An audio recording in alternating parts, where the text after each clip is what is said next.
Museum of the Prefecture of Police in Paris showcases the most amazing collection of artifacts in France's history of crime. The spy hole through which Dr. Petiot watched his victims agonize. The thin rope used to strangle Bailiff Gouffet. Landru's boiler. Knives, revolvers, and truncheons. All these weapons were used to commit the most heinous crimes. Since the 19th century, the police has relied on science to solve its investigations. Anthropometry, the study of the human iris, graphology, and morphopsychology are used. Daniel Thierry, police commissioner and seasoned investigator, takes us to the very heart of history's most sensational criminal investigations. A priori, rien ne prédisposait Pierre-François Lacenaire à devenir un assassin. Issu d'une famille aisée, il fait de brillantes études et se passionne très tôt pour l'écriture et la poésie. Mais sa sensibilité exacerbée, son sens profond de l'injustice vont le pousser à se mettre en marge de la société. Ses crimes, comme un cri de révolte, étaient le début d'une mécanique qui allait l'entraîner jusqu'à celle qu'il appelait sa fiancée, la guillotine.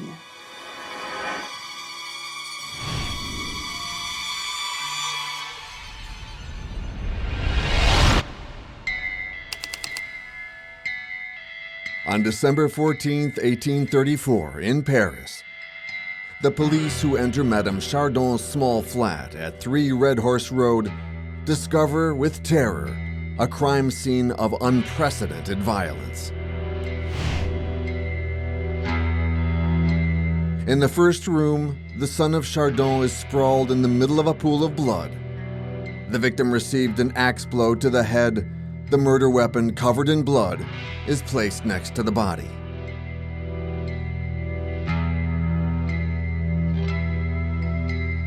In the second room, Madame Chardon is sprawled on her bed. Pillow, sheets, and blankets cover her corpse, which has suffered multiple knife wounds.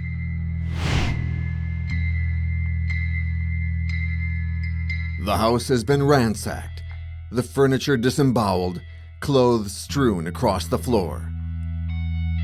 Robbery seems to be the motive for the crime, which has been committed, according to the police, by 2 people.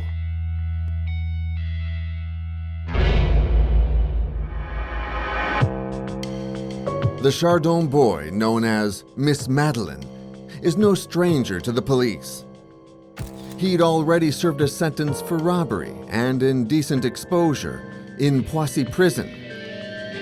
He was known to dress up as a priest and sell sacraments and collect donations for charities that didn't exist.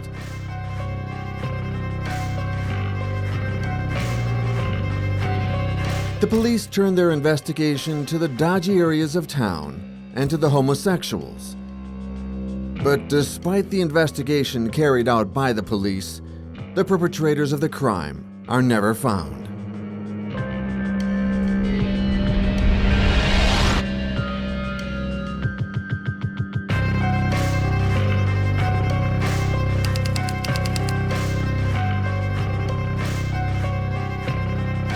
On n'imagine pas l'âpreté de la vie dans cette capitale en pleine expansion industrielle, mais pas seulement industrielle. Tous les trafics, y compris bien sûr la prostitution, sans oublier d'ailleurs quelque chose qui n'est pas du tout moderne, contrairement à ce que l'on croit, la prostitution masculine. On a des zones de Paris, le Palais Royal, le passage des Panoramas, les quais, les Champs-Élysées, qui à l'époque ne sont pas du tout une belle avenue bordée de commerce, c'est plutôt une zone très sombre, très dangereuse, mais où il y a des taillis, il y a des buissons où on va se cacher. Et dans toutes ces zones-là, eh bien, paradent les tentes, les Jésus, c'est comme ça qu'on les appelle à l'époque, qui sont bien sûr observés par la police. Et d'ailleurs, dans les archives de la préfecture de police, on trouve 2 registres, dits registres des pédérastes, avec les noms de tous ces gens qui, une fois au moins, ont été surpris en pleine action. Alors ça va du pairs de France, d'ambassadeurs, jusqu'à la plus basse pègre. On a des domestiques en rupture de ban, on a d'authentiques malfrats. Une fois en feuilletant un de ces registres, j'étais tombé sur la biographie d'un certain Cercouille, il était appelé comme ça, parce que sa spécialité était d'attirer les messieurs dans des coins un petit peu reculés, et là il leur faisait terriblement mal jusqu'à ce que, bien sûr, il lui donne tout ce qu'ils avaient sur eux, montres, argent, etc.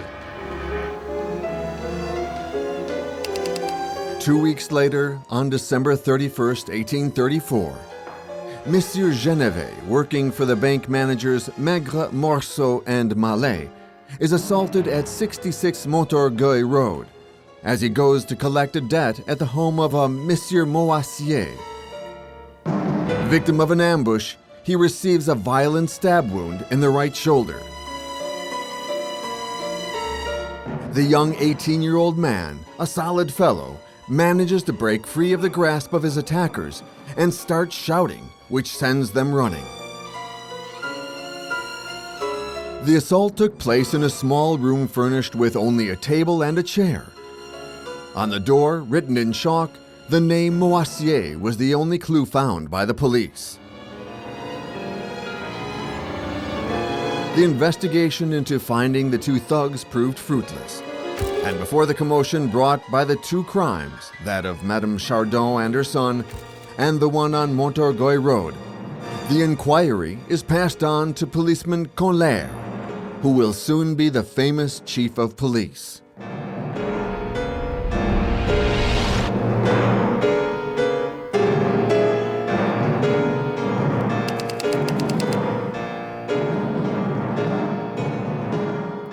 Conlaire, qui est un policier remarquable, c'est un peu, on va dire, l'ancêtre de nos grands policiers contemporains, on pense à Ottaviani, à Broussard et aux autres, c'est un grand policier, il va décider, il va prendre sa canne et son haut de forme, et puis il va faire tous les garnis de Paris. Il va faire tous les garnis, alors il y en a quelques centaines à l'époque, il faut le savoir, parce qu'il se dit, ces gens-là, ils sont deux, on sait qu'ils sont deux, ils vont certainement séjourner dans des garnis de la capitale, il y en a un nombre considérable, il va les faire les uns après les autres. Et ce n'est seulement qu'au bout d'un mois, après avoir épluché les livres d'entrée et de sortie des visiteurs, qu'il va découvrir le nom de Moassier accolé à celui d'un certain Fisselier. Alors, Fisselier, on ne le connaît pas davantage, ce sont des faux noms évidemment, mais là, il va marquer un point car la tenancière de ce garni donne la description, elle se souvient des Fisselier, elle donne la description, c'est un joli garçon, vingtaine d'années, visage rougeau avec de larges favoris, etc., roux, et puis Conlaire se dit, mais je crois savoir de qui elle veut parler, et c'est un petit monde, vous savez, la paire. Et on les connaît à peu près tous, les délinquants, les vieux chevaux de retour. Il se dit, cette personne, c'est sûrement François, un certain François, qui n'en est pas à son premier coup, et qui est par chance détenu pour autre cause, à ce moment-là, à la suite d'un vol, donc il va le voir en prison. François ne se laisse pas tout à fait faire, il dit donc qu'il est pour rien, mais il dit, écoutez, je peux vous dire que ce Moassier, en réalité, se nomme Gaillard. For Conlaire, things are starting to come together. Hoping for the grace of the policeman, François tells him he's just seen Gaillard a few days before. The two crooks, happy to see each other again, had shared a few pictures, and in the euphoria of their re-encounter, Gaillard had told François that he'd stabbed the Chardon woman and finished the son off with an axe. The investigation was advancing rapidly. The two aggressors at Montorgueil Road were then François and his accomplice Gaillard, the latter who had also participated in the first murder at Red Horse Road. But where was Gaillard, alias Moassier? Conlaire again started off on his rounds of the capital's shady hotels. He finds luck when he stumbles upon the name Gaillard in a hotel registry book at 15 Marivaux des Lombards Road. The individual had left a few days earlier, but he'd left some papers in his room containing Republican songs, as well as a letter full of insults addressed to the head of police. The hand with which he'd written these notes was the same hand that had written the name Moissier in chalk on the door of the flat in Montorgueil Road. Unfortunately, Gaillard was still on the loose. That is when a prisoner named Avril, at the prison La Force, in the hope of having his sentence reduced, made it known that Gaillard, who he knew well, had an aunt who lived on Bar de Bec Road. Candler, accompagné de Allard, qui est son supérieur hiérarchique, qui est aussi un grand policier, se rend chez cette vieille femme. On trouve là une vieille dame barricadée, visiblement très apeurée, semblant se protéger contre un ennemi invisible. Et en l'occurrence, évidemment, elle finit par ouvrir la porte puisqu'on annonce que c'est la police et on lui demande si elle a des nouvelles de son neveu Gaillard. Et la première chose qu'elle dit, c'est que mon neveu ne s'appelle pas Gaillard, il s'appelle Lassner. Et elle raconte qu'elle est raquetée par lui assez fréquemment, etc. Et que c'est la raison pour laquelle elle se protège. Alors, on a l'écriture de l'assassin, on a le nom de l'assassin, mais Lassner, c'est un illustre inconnu dans Paris à l'époque. On ne sait pas qui c'est, puisque les précédents délits qu'il a commis, il les a commis sous un faux nom, systématiquement, dont d'ailleurs quelquefois celui de Gaillard. Donc on ne sait pas qui est Lassner. A new name for the murderer, who may have remained elusive to the police without new information. February 2nd, 1835, in Beaune, the prosecutor informs the Paris Police Prefecture that a certain Lévi Jacob was arrested when he tried to deposit a forged bill of exchange, and that he corresponds to the traits of Lacenaire. On March 25, 1835, the order was given to transfer him to Paris. As soon as he arrives, Candler, accompanied by his deputy, Monsieur Allard, go to Lacenaire's cell. It doesn't take long for him to admit to his part in the crime in Montorgueil Road. Who was your accomplice? Allard demands. We criminals pride ourselves on never revealing our accomplices, unless they themselves have betrayed us, is his response. We know your accomplice, retorts Candler. It's François. Lacenaire shakes his head, smiling. And I'll tell you what's more, you killed Chardon and his mother, continues Candler. François told us everything, and Avril helped us to find you. Lacenaire reflects. When I go to La Force prison, I'll look into the matter, and we'll see each other then, he says in conclusion.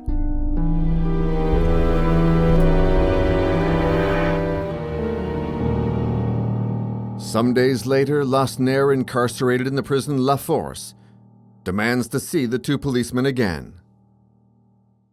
I've looked into the matter, he tells them, and today I'm going to tell you who my accomplices were in these two occasions. Overcome by a desire for revenge in the face of betrayal by his partners in crime, he gives details of how he'd operated with François, the attempted robbery of the boy at Montorgueil Road, and above all, how he'd killed, with the help of Avril, Madame Chardon and her son on Red Horse Road. With this confession, he knew he'd condemned himself, but he also knew he was condemning those who'd given him up. I don't want any of my accomplices to escape, because vengeance is one of my pleasures, he said.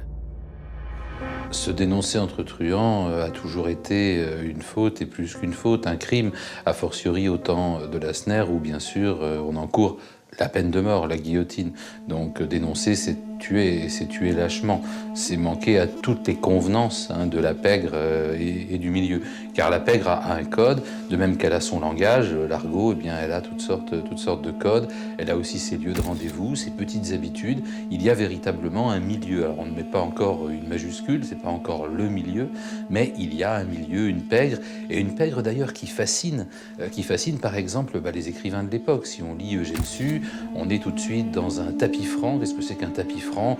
C'est une espèce de bouge, ou un endroit où on boit des alcools frelatés, où on joue aux cartes, où il y a également des filles qui proposent leur charme à des tarifs très bas. Bon, cet univers-là, cette sociologie-là, elle fascine les écrivains comme Eugène Sue, mais elle n'est pas du tout une invention. Ils sont allés l'observer avec beaucoup de curiosité.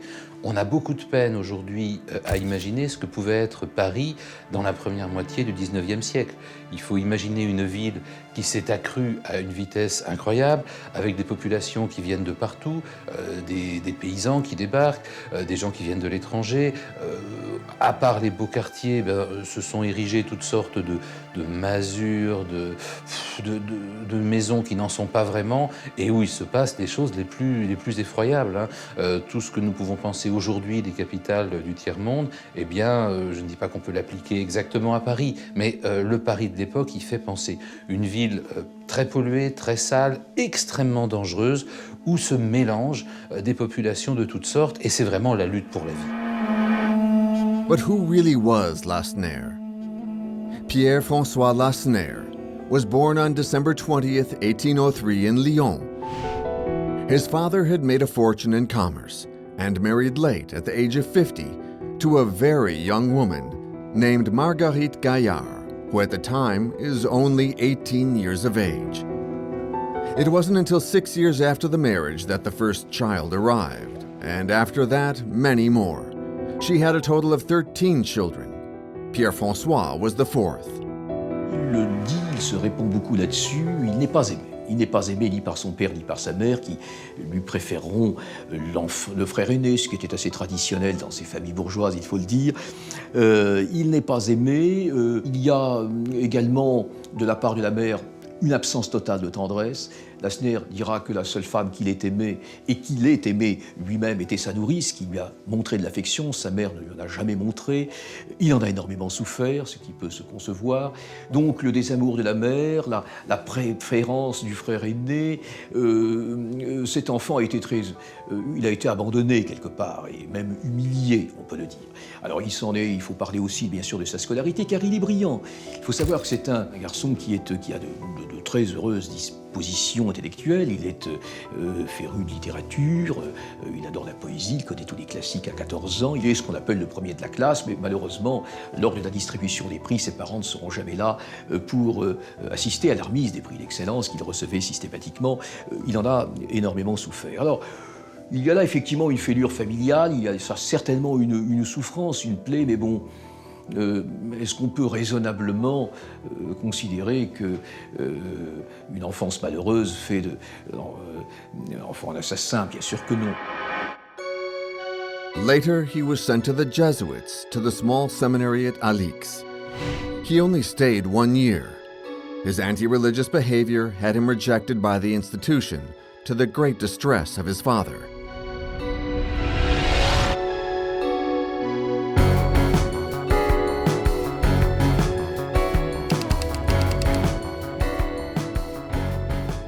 Un jour qu'il se promène place des Terreaux à Lyon en compagnie de son père, Pierre-François Lacenaire assiste à un spectacle étrange.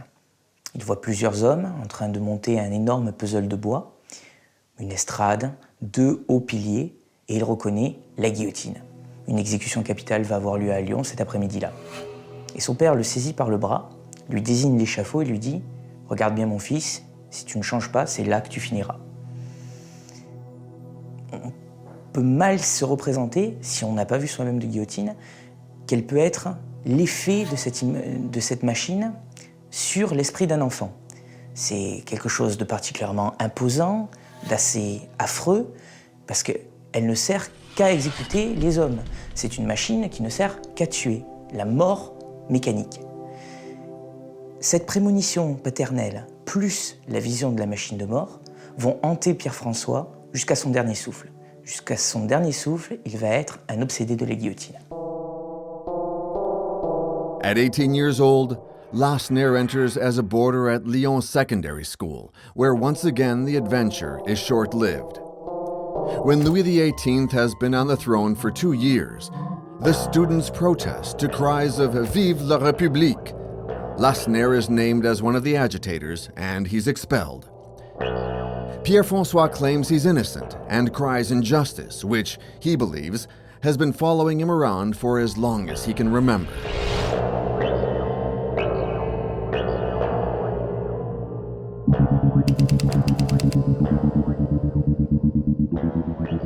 Le thème de l'injustice est tout à fait central, certainement dans le destin de Lacenaire. L'injustice, il en fait la première expérience dans le cercle familial, puisque sa mère lui préfère son frère aîné. Et donc ça, c'est manifestement l'expérience qui va être décisive. Et ensuite, si vous voulez, cette expérience qui est d'abord vécue au sein de la famille, eh bien, elle va s'élargir dans le cadre de la société.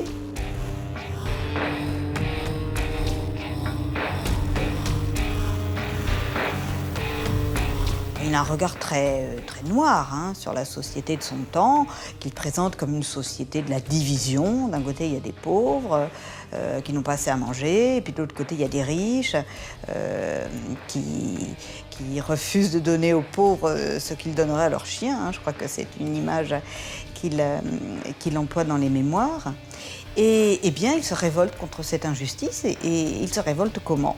Il se révolte par le crime. Meanwhile, it's freedom that he discovers at the secondary school in Lyon, where he later returns, but this time as a day pupil. He plays truant and takes up a new passion, reading. Molière, La Fontaine, Le Sage, and then novels. Don Quixote, the novels of Abbé Prévost, stories by Marmontel. He also becomes interested in history and through it, forges an image of society. He frequents a group of students who meet up in the taverns, who drink, dance, and have a good time. But Lacenaire, without pocket money, has a hard time keeping up with the group. He starts by selling his books, then, along with his brother, he decides to take the cleaning money that their mother hides in a wardrobe. It's the first act of delinquency that Pierre-François commits. Lacenaire's repeated absences provoke the reaction of the headmaster, who sends a letter to his parents. Pierre-François intercepts the mail before it makes it into the hands of his father. Copying the writing, he transforms the letter into a simple request for payment for his studies. It's the first false document he produces, but it's not the last, and he's only 15. Désormais, Pierre-François Lacenaire se voit affublé d'une étiquette, et pas la plus respectable, celle de faussaire. Et ça, son père ne peut pas le supporter. Lui-même se retrouve dans une situation professionnelle assez délicate. Il a tout investi dans la soie et la révolte des canuts commence à poindre à l'horizon. Il est en train de perdre peu à peu sa fortune et il ne veut pas se consacrer à remettre son fils sur le droit chemin, on va dire à plein temps. Il a d'autres choses à penser. Donc, il va essayer de le placer en apprentissage. Et là, c'est une nouvelle révolte qui va éclater. Pierre-François refuse tout net, il ne veut pas du destin que son père est en train de lui tracer. En attendant, il va retourner au collège de Chambéry. Il ne va pas y rester bien longtemps, puisqu'il va être renvoyé pour s'être battu avec un professeur. Obligé de revenir à Lyon, il va entrer dans le milieu professionnel, pour de bon, d'abord en étant petit assistant, petit gratte-papier chez un avoué, puis employé de banque. Et il en est renvoyé au bout de quelques semaines, quelques mois, pour une affaire de détournement de fonds. Après cela, il est embauché dans un cabinet de notaire, et il n'y reste pas longtemps non plus, puisque là encore, il y a une affaire de détournement de fonds. On le soupçonne d'avoir gardé 10 francs sur une histoire d'hypothèque. Évidemment, on peut s'imaginer que la somme est assez dérisoire, mais elle ne fait que confirmer les soupçons du père. Son fils est un malhonnête homme. Alors, les deux hommes vont avoir une discussion dans laquelle le père va avoir cette parole relativement dure envers son fils en lui disant « Qui peut voler ses parents peut voler n'importe où ». Et dès lors, il va laisser son fils seul maître de son destin. Il va le laisser partir, faire la vie telle qu'il entend, tout en ayant en mémoire que quelques années plus tôt, il lui a montré l'échafaud et lui a dit « Un jour mon fils, c'est là que tu finiras ». Pierre-François leaves for Paris, his dream. There, he's sure that his talent's going to finally be recognized. He wants to make a living from his writing. Et puis alors il montera à Paris, mais il monte à Paris dans l'idée d'y faire carrière, non pas dans le crime ou dans l'escroquerie, mais dans la littérature. Il commencera d'ailleurs par écrire un vaudeville, malheureusement, qui ne sera pas représenté plus d'une fois, nous dit-il. Il écrira des poèmes qui ne sont pas lus, des articles aux journaux qui lui sont systématiquement refusés.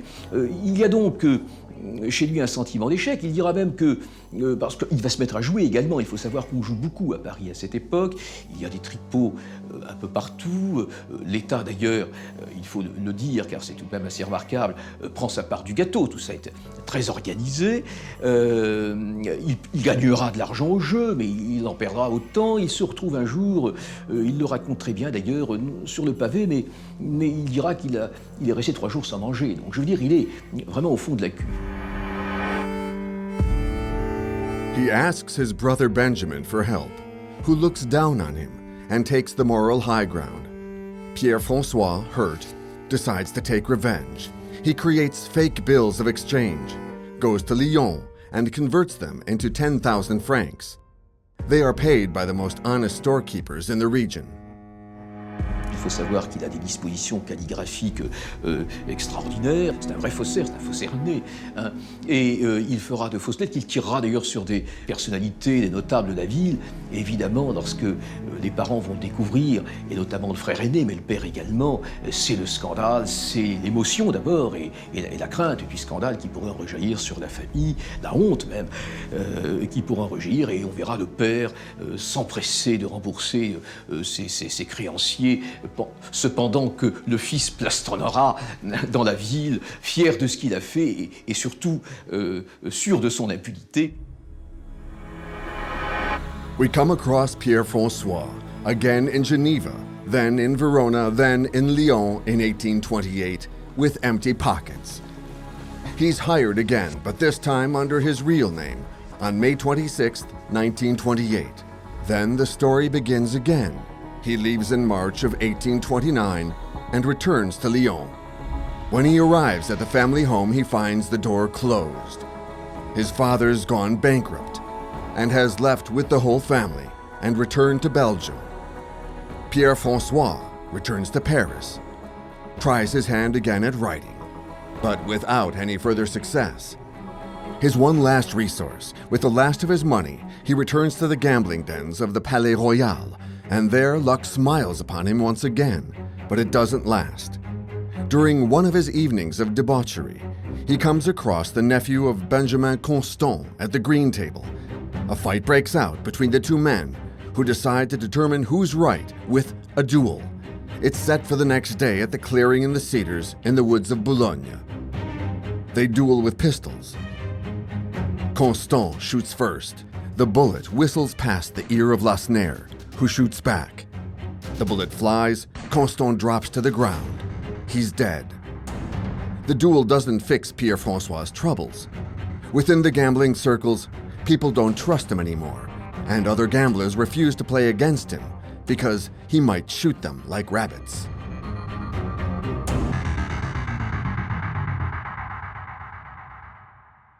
Alors, il décide de se venger, voilà, de la société. C'est un concept très romantique, la vengeance. Il décide donc de devenir assassin. Alors, devenir assassin, quand on s'appelle Lasnaire, qu'on est un enfant de bourgeois, qu'on ne connaît au fond pas grand monde à Paris, et qu'on a essuyé des échecs, eh bien, c'est pas simple.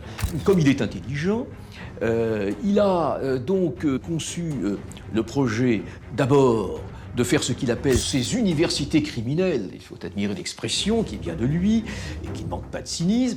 Il va donc commettre un délit tout à fait anodin, il volera un cabriolet, enfin c'est un fiacre à l'époque, hein, mais enfin aujourd'hui il aurait volé une voiture, pour se faire arrêter. Il fait en sorte d'ailleurs qu'on le retrouve très vite, hein. Évidemment, il est hors de question de se sauver, enfin en tout cas d'échapper à la poursuite et à la condamnation, car il espère une condamnation qui sera évidemment prononcée.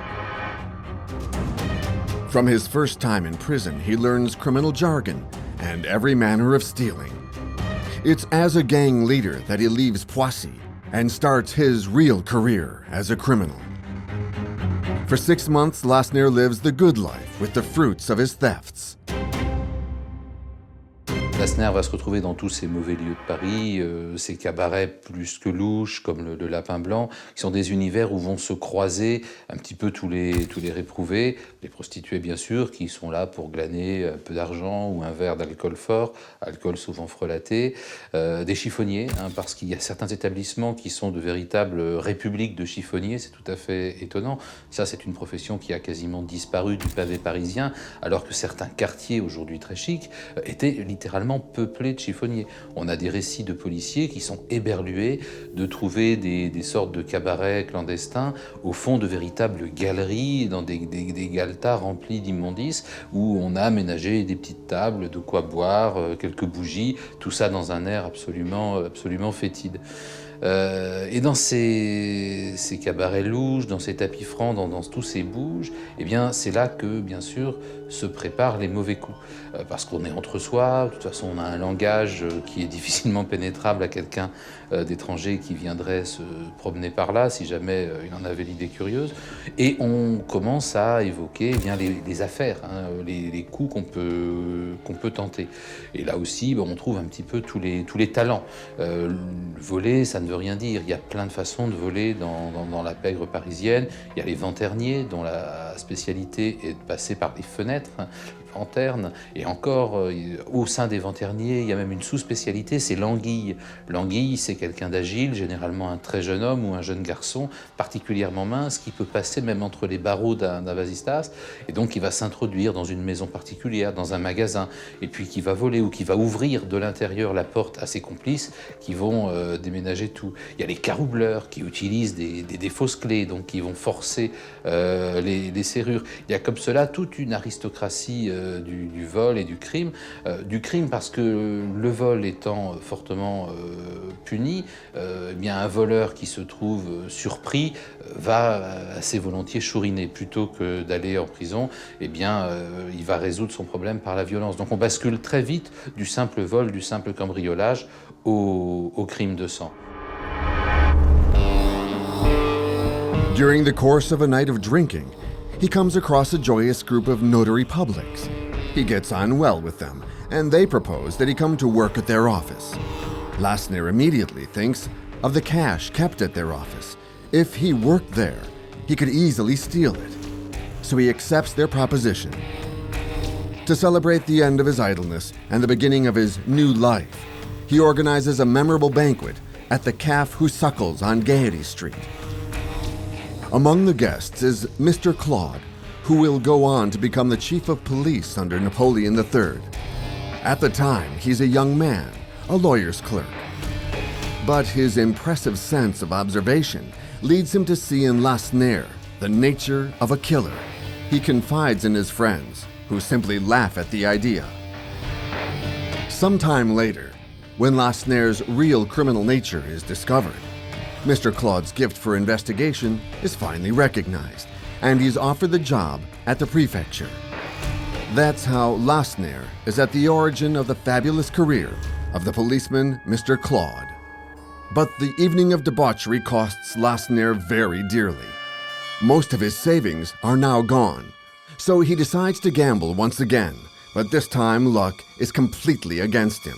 He loses everything, even his suit. He can't show up at the notary office dressed in rags. During this miserable period of his life, he tries again to write, but he ends up returning to his old ways, and it's during a pathetic robbery of silverware at a bar that he's caught and sent back to prison. On est après la Révolution française. Donc on est dans une société où il n'y a plus d'ordre, il n'y a plus de privilèges, et c'est une société donc qui marche au mérite. Donc quelqu'un qui est instruit, quelqu'un qui est intelligent, qui est bien né, comme Lassner, il a l'avenir devant lui, si je puis dire, s'il est travailleur, s'il fait preuve de qualité morale, etc. Or, Lassner, eh bien, au lieu d'être une illustration, hein, il a descendu l'escalier social où, on va dire, il a sombré dans le crime. Pourquoi a-t-il choisi la route du crime? Pourquoi n'a-t-il pas réussi? Ça, c'est des questions. qui sont importantes. Lassner accuse la société de son trajet criminel. Il revendique son itinéraire, et c'est ça qui est tout à fait, au fond, étonnant. Hein. C'est que, il l'explique d'ailleurs dans les mémoires, comment, en fait, il est devenu ce monstre que la société a vu en lui, comment il a choisi de l'être. Il explique « J'étais né avec une sensibilité à fleur de peau et devant l'expérience de l'injustice, cette expérience réitérée, eh ben, je me suis blindé. En fait, il est devenu un être froid et insensible. Et il dit « C'est moi qui me suis fait comme ça. » Il dit « Je suis ce que j'ai voulu être. » Lassner is locked up at La Force prison. He comes across Avril, a young criminal he'd met during his first incarceration at Poissy.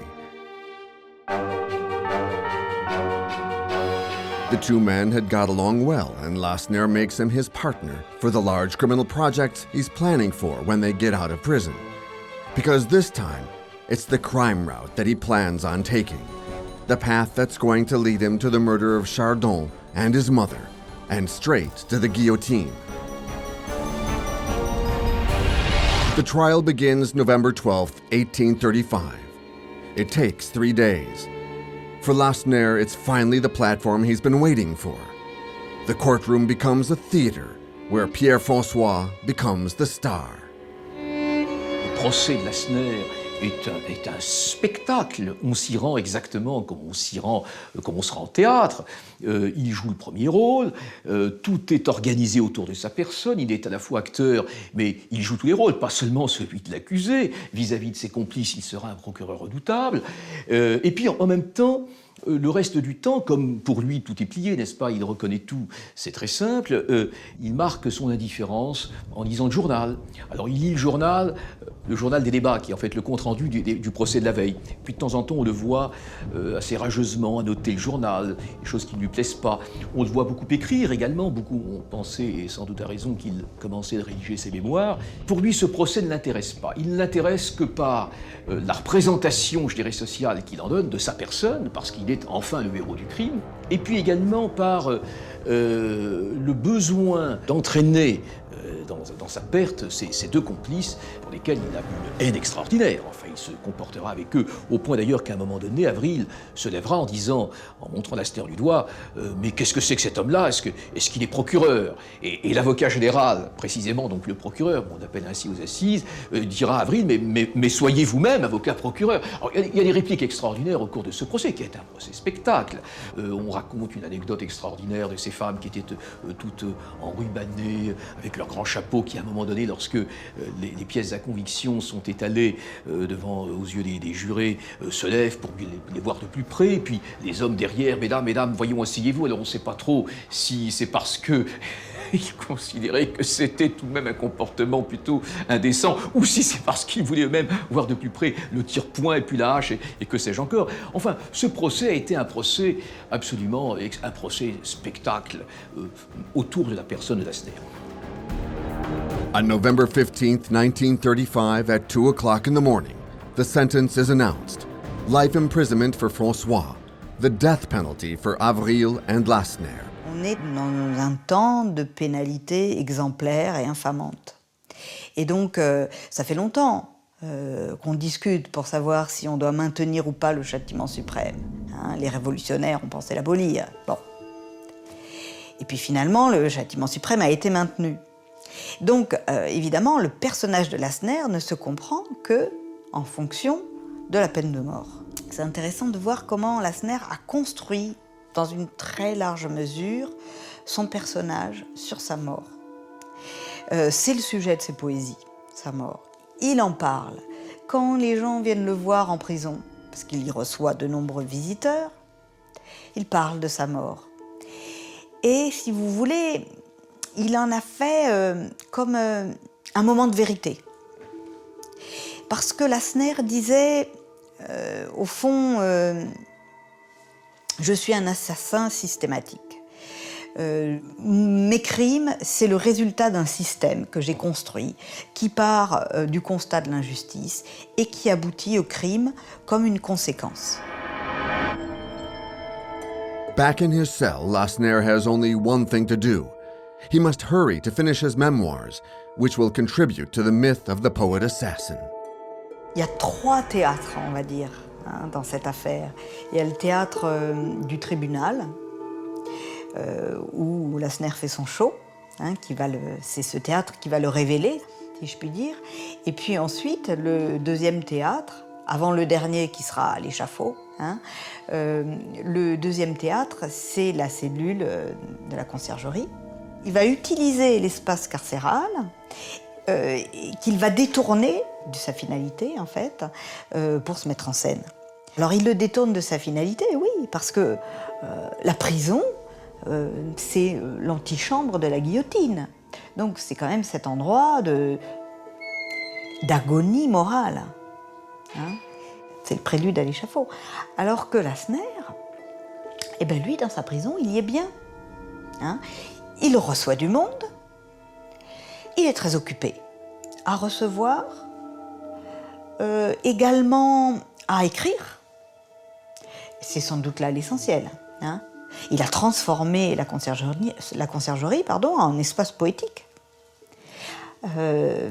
Certains racontent, l'écrivain Jacques Arago, qui est venu lui rendre visite, raconte qu'il arrive dans la cellule de Lassner et en fait, Lassner ne s'arrête pas, ne lève pas la tête, il est occupé à écrire. Alors, il est occupé à écrire ses poésies, mais surtout, il est occupé à écrire ses mémoires. Parce que là, c'est une course contre la montre. Lassner intrigues all of society. The press has him in the headlines. The intellectuals visit him, and the scientists interrogate him. The phrenologist Pierre-Marie Dumoutier makes a mold of Lassner's head to practice the new cranioscopic method of deciphering a man's character by studying the lumps on his skull. The analysis of the skull of the poet assassin doesn't, however, correspond with the expectations of scientists, who even find the lump of kindness on his skull.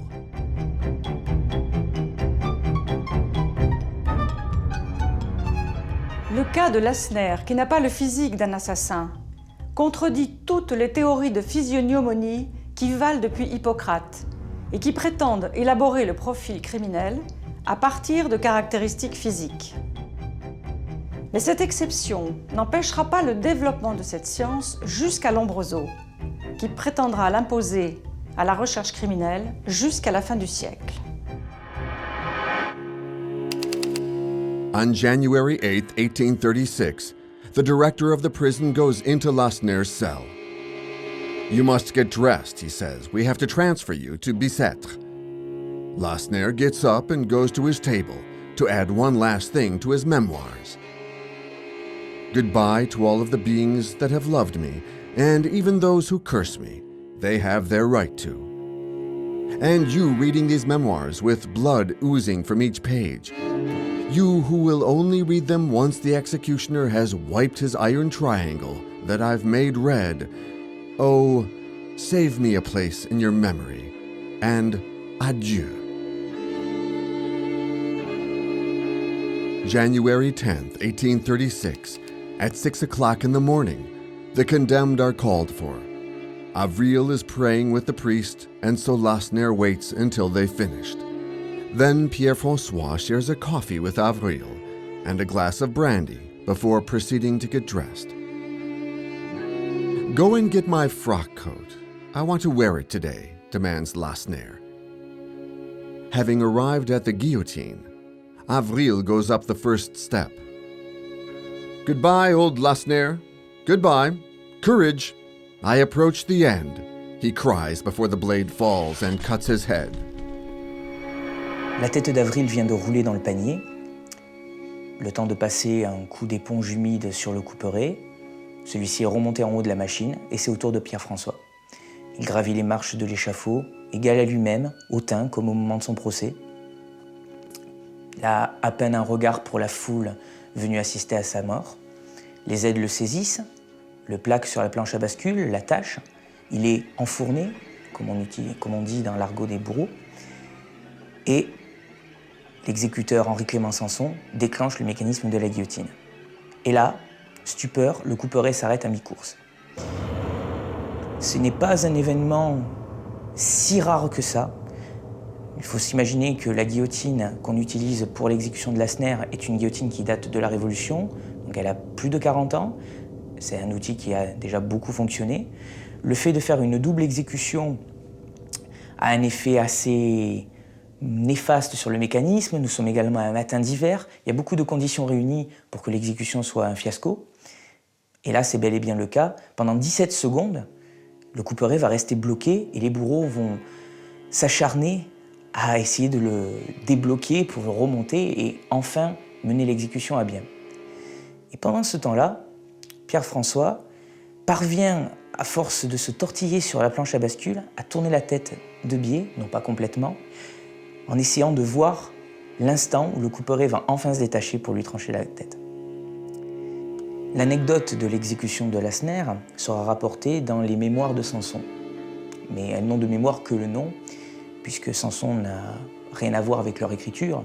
Au mieux a-t-il donné les informations, mais l'œuvre a été écrite par 2 auteurs, dont l'un n'est autre que Honoré de Balzac. Donc, parmi les informations que rapportent ces pseudo-mémoires, le coup du couperet resté bloqué est authentique. Cependant, alors qu'on s'imagine très bien un condamné à mort en proie à une terreur immense face à ce genre de situation, il faut s'imaginer qu'une exécution réussie, elle dure une dizaine de secondes, tout au plus. Là, presque 30 secondes, c'est 30 secondes interminables. Pourtant, quand le bourreau rapporte cette histoire, il dit que l'expression du visage de Lassner pendant qu'il tournait la tête en essayant de voir le couperet s'abattre sur lui relevait plus de la surprise que de l'effroi. After Lassner's execution, the official press hurries to destroy the myth that has been born of a hero who fought against society. The report of the execution in the Gazette tells that Lassner died a coward. With a pale face, he climbed the steps of the scaffold hesitantly, bowed over. La Gazette des tribunaux était le journal de référence en matière judiciaire. Donc c'est la Gazette des tribunaux qui a assumé ce mensonge, qui a raconté que Lassner était mort en lâche et donc qu'il n'avait pas réussi à tenir son pari jusqu'au bout. Ce mensonge, évidemment, était pour masquer un dénouement qui n'était pas du tout édifiant et qui donnait raison à Lassner, qui avait réussi à tenir son pari, qui était de mourir sans regretter ses crimes et sans s'être réconcilié avec Dieu, puisque sur les marches de l'échafaud, Lassner a refusé les secours du prêtre. Lassner's posthumous legacy contained in his memoirs has inspired many authors. In Les Misérables by Victor Hugo, we can find the face of the poet-assassin, as well as in Stendhal's unfinished novel called La Miel. Lassner's name appears in literature at the end of the 19th century and into the 20th. For the Surrealists, he's the embodiment of revolution. And his name also remains in our memories thanks to the 1945 film Children of Paradise. Pierre-François Lassner, the Dark Prince of Romanticism, was able to seduce and scandalize at the same time. He who should have been the object of a pulp fiction novel succeeded by joining crime and poetry and entering into history.